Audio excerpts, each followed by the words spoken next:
27 صفر اور ستمبر کا مہینہ تھا، تو 622 عیسوی تھی۔ تو ادھر ہے مدینہ اور ادھر ہے جبل ثور۔ تو ابو بکر نے عرض کی میں نے ایک غار ڈھونڈ رکھا ہے، پہلے وہاں چلتے ہیں، تو جب ہماری تلاش ذرا رک جائے گی پھر ہم نکلیں گے۔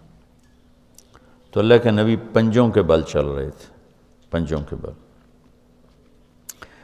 پنجوں کے بل اس لیے چل رہے تھے کہ پاؤں کا نشان دیکھ کر کھوجی پیچھے نہ پہنچ جائے۔ یہ ایک علم تھا جو اب مٹ گیا ہے، چونکہ سڑکیں پکی ہو گئیں تو چور کا نشان ختم ہو جاتا ہے۔ جب سڑکیں کچی ہوتی تھیں تو اس کے قدموں کو کھوجی پہچانتا ہوا چلتا چلتا چلتا اس کے گھر پہنچ جاتا تھا، چاہے وہ 100 میل ہوتا تھا۔ تو یہ کوئی مکہ سے غار ثور 3 میل تھا، تو آپ ایسے جا رہے تھے ایسے۔ ابو بکر کبھی آپ کے آگے چلتے کبھی پیچھے چلتے، کبھی آگے چلتے کبھی پیچھے چلتے۔ تو آپ نے پوچھا یہ کیا کرتے؟ کبھی آگے کبھی پیچھے۔ تو کہنے لگے اخاف الرصد فامشی امامک، اخاف الطلب فامشی خلفک۔ جب مجھے یہ خیال آتا ہے کہ کوئی آگے چھپا ہوا حملہ آور حملہ نہ کر دے دشمن تو میں آگے ہو جاتا ہوں، جب مجھے خیال آتا ہے پیچھے سے کوئی پہنچ نہ جائے تو میں پیچھے ہو جاتا ہوں، اس طرح۔ تو آپ نے بہت شکریہ ادا کیا ان کا۔ جب پہاڑ پہ چڑھنے کا وقت آیا تو آپ کی انگلیاں زخمی ہو گئی تھیں ایسے چلتے چلتے۔ کس قدر نبی اسباب کی رعایت کر رہے ہیں، اسباب کی رعایت کتنی ضروری ہے۔ تو ابو بکر نے آپ کو کندھے پہ بٹھایا اپنی کمر پہ، اور غار جبل ثور ایسے سیدھا پہاڑ ہے ایسے، میری آج تک ہمت نہیں ہوئی چڑھنے کی، حالانکہ کتنے سالوں سے اللہ لے جا رہا۔ تو آپ کو اپنے کمر پہ بٹھا کے اوپر پورا پہاڑ اوپر چڑھے، پھر آپ کو باہر کھڑا کر دے گا، آپ اندر نہیں جائیں گے، خود اندر گئے، ایسے اس کو ٹٹول ٹٹول کے جتنے سوراخ تھے پتھروں سے بند کر دیے، سوراخ باقی بچ گئے۔ تو اپنی پگڑی اتاری، پھاڑ پھاڑ کے سوراخ بند کی، پھر سوراخ باقی تھے، کرتا اتارا اور پھاڑ پھاڑ کے سوراخ بند کیے۔ ایک باقی رہ گیا جس میں وہ سانپ تھا۔ علماء نے لکھا ہے کہ وہ سانپ جو ڈس رہا تھا، ایک تو سانپ اپنی فطرت سے ڈستا ہے نا، علماء نے لکھا وہ اس لیے ڈس رہا تھا کہ وہ راستہ مانگ رہا تھا دیدار نبوت کے لیے۔ یہ کئی علماء نے یہ لکھا ہے کہ وہ اپنی فطرت سے نہیں، احتجاج کر رہا تھا کہ میں نے راہ دے، میں بھی دیدار کروں، میں بھی دیکھنا چاہتا یہ تھا۔ تو کہا یا رسول اللہ آئیے۔ جب آپ اندر تشریف لائے تو اندھیرا تھا، پتہ نہیں چلا۔ تھوڑی سی روشنی ہوئی تو دیکھا ابو بکر کا نہ کرتا تھا نہ عمامہ۔ تو آپ نے پوچھا تیرا کرتا کدھر ہے، تیری پگڑی کدھر ہے؟ تو انہوں نے اشارہ کیا کہ یہ سارے سوراخ تھے۔ تو اللہ کے نبی کی آنکھیں چھلک پڑیں، اور آپ نے ایک دم بے ساختہ کہا یا اللہ میں ابو بکر سے راضی ہوں، تو بھی اس سے راضی ہو جا اور اسے جنت میں میرا ساتھی بنا دے۔ تو اسی وقت جبریل اترے اور آ کر کہا یا رسول اللہ، اللہ تعالیٰ خوشخبری دے رہے ہیں کہ وہ آپ کے ساتھی سے راضی ہو چکے ہیں اور جنت میں یہ آپ کے ساتھی بھی ہیں۔ یہ خوشخبری ہے کہ یہ جنت میں آپ کے ساتھی ہیں۔ تو انہوں نے قریش نے کھوجی بلا لیا، تو انہوں نے وہ انگلیاں پکڑ لیں اور ان انگلیوں پہ چلتے چلتے چلتے جبل ثور پہنچا دیا۔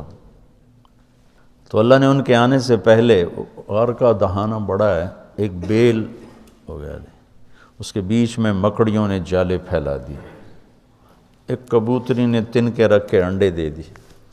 تو ان کے جانے سے پہلے 2 کام ہو چکے تھے۔ تو وہ کھوجی کیسا، حالانکہ پہاڑ پہ تو کچی زمین پہ تو پورا پاؤں لگتا ہے، پہاڑ پہ تو ایسے ایک آدھ کوئی نشانی پڑتا ہوگا تو کیسا علم تھا، ان کو لا کر اس نے دروازے پہ کھڑا کر دیا، کہا یہ اس سے آگے کوئی نہیں۔ تو ابی بن خلف کہنے لگا تیرا دماغ خراب، یہ جالا محمد کی پیدائش سے بھی پہلے کا بنا ہوا ہے، اور تو کہتا ہے ادھر گھس گئے، بے وقوف کہاں لے کے آ گیا؟ اب ابو بکر ڈر رہے تھے کہ یا رسول اللہ اب کیا ہوگا؟ تو آپ نے کہا ما ظنک باثنین اللہ ثالثہما، جن کا اللہ ساتھی ہو ان کو کیا پریشانی؟ تو امیہ بن خلف نے وہیں دروازے غار کے منہ پہ بیٹھ کے اندر منہ کر کے پیشاب کیا، اب دونوں سامنے بیٹھے تھے۔ تو آپ نے مسکراتے ہوئے فرمایا دیکھو اگر یہ ہمیں دیکھ سکتے تو یہ یہاں بیٹھ کے پیشاب کرتا، تو انہیں آرام سے وہاں پیشاب کیا، وہ سامنے بیٹھے تھے دونوں۔ اللہ نے بیچ میں پردہ ڈال دی۔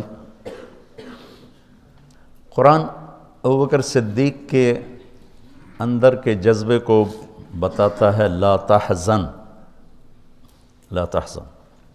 قوم موسیٰ جب سامنے پانی اور پیچھے فرعون، تو ان کے جذبات کی ترجمانی کرتا ہے انا لمدرکون، انا لمدرکون۔ 40 برس کی صحبت اٹھائی ہے دو نبیوں کی، ہارون اور موسیٰ۔ وہ کلیم اللہ ہیں، پہلے رسول کلیم اللہ، رسول تو ان سے بھی پہلے تھے، کلیم اللہ پہلے کلیم اللہ ہے، اور 4 بڑے انبیاء میں سے ایک ہیں، ابراہیم، موسیٰ، عیسیٰ، نوح، اور 5ویں ہمارے نبی سب سے بڑے۔ تو جب آگے سمندر اور پیچھے فرعون، تو ان کو اپنے نبی کی کوئی فکر نہیں رہی، نہ موسیٰ علیہ السلام نہ ہارون۔ انا میں غور کرو، اور لام پہ غور کرو، ایک انا اور لام، اس کا ترجمہ میں یوں کیا کرتا ہوں کہ کہنے لگے موسیٰ تو نے مروا کے ہی چھوڑا ہمیں، آپ کا کیا بنے گا، اب کیا ہوگا، آپ کی جانوں کو خطرہ ہے، ہم مارے گئے، ہم پکڑے گئے۔ تو آگے موسیٰ علیہ السلام نے اتنی شدت سے کہا کلا۔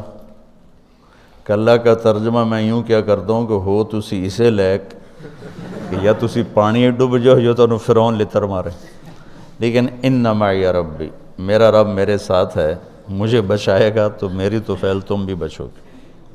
تو انا لمدرکون ان کے ذہن کی عکاسی کرتا ہے، پستی ذہن کہ صرف اپنی پڑ گئی، اور لا تحزن عکاسی کرتا ہے کہ ابراہیم ابوبکر اپنی جان کا اگر خوف ہوتا تو لفظ آتا لا تخف، انہیں غم لگ گیا اپنے نبی کا کہ اب میرے نبی کا کیا ہوگا۔ تو حزن اپنے لیے نہیں، اپنے دوسرے کے لیے، آپ کی اب آپ کا کیا بنا، اب میرے نبی کا کیا بنے گا، اس کیفیت کے لیے قرآن نے اس میں عظمت صدیق ہے، لا تحزن، کہ انہیں اپنا کوئی فکر نہیں تھا، انہیں فکر پڑ گیا نبی کی۔ تو انہوں نے کہا ان اللہ معنا، اور ان اللہ معنا صدیق کو بھی اپنے ساتھ لے لیا، تیرے میرے دونوں کے ساتھ اللہ ہے، فکر۔ موسیٰ علیہ السلام نے صرف اپنے آپ کو لیا ان کے اس جملے کی وجہ سے، ان معی رب، میرا رب میرے ساتھ۔